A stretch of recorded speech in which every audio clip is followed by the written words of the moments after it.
بسم اللہ الرحمن الرحیم۔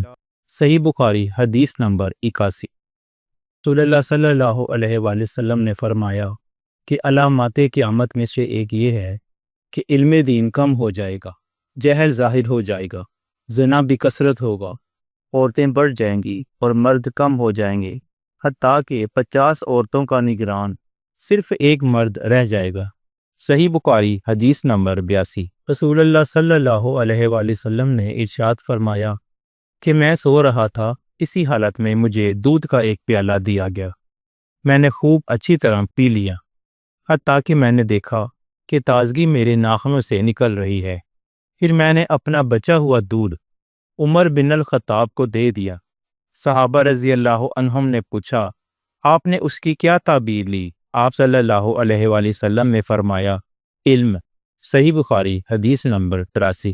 حجۃ الوداع میں رسول اللہ صلی اللہ علیہ وآلہ وسلم لوگوں کی مسائل دریافت کرنے کی وجہ سے منی میں ٹھہر گئی تو ایک شخص آیا اور اس نے کہا کہ میں نے بے خبری میں ذبح کرنے سے پہلے سر منڈا لیا۔ آپ صلی اللہ علیہ وآلہ وسلم نے فرمایا، اب ذبح کر لے اور کچھ حرج نہیں۔ پھر دوسرا آدمی آیا، اس نے کہا کہ میں نے بے خبری میں رمی کرنے سے پہلے قربانی کر لی۔ آپ صلی اللہ علیہ وآلہ وسلم نے فرمایا، اب رمی کر لے اور پہلے کر دینے سے کچھ حرج نہیں۔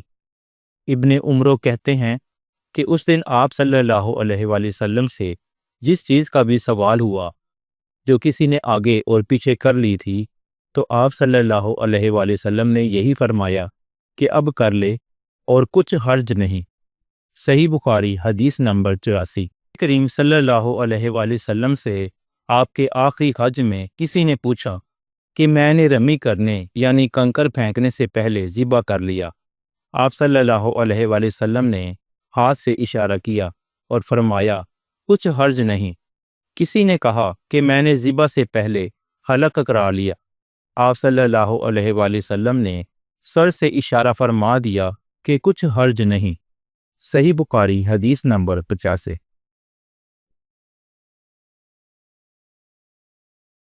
نبی کریم صلی اللہ علیہ وآلہ وسلم نے ارشاد فرمایا کہ ایک وقت ایسا آئے گا کہ جب علم اٹھا لیا جائے گا، جہالت اور فتنے پھیل جائیں گے اور حرج بڑھ جائے گا۔ آپ صلی اللہ علیہ وآلہ وسلم سے پوچھا گیا کہ یا رسول اللہ صلی اللہ علیہ وآلہ وسلم، حرج سے کیا مراد ہے؟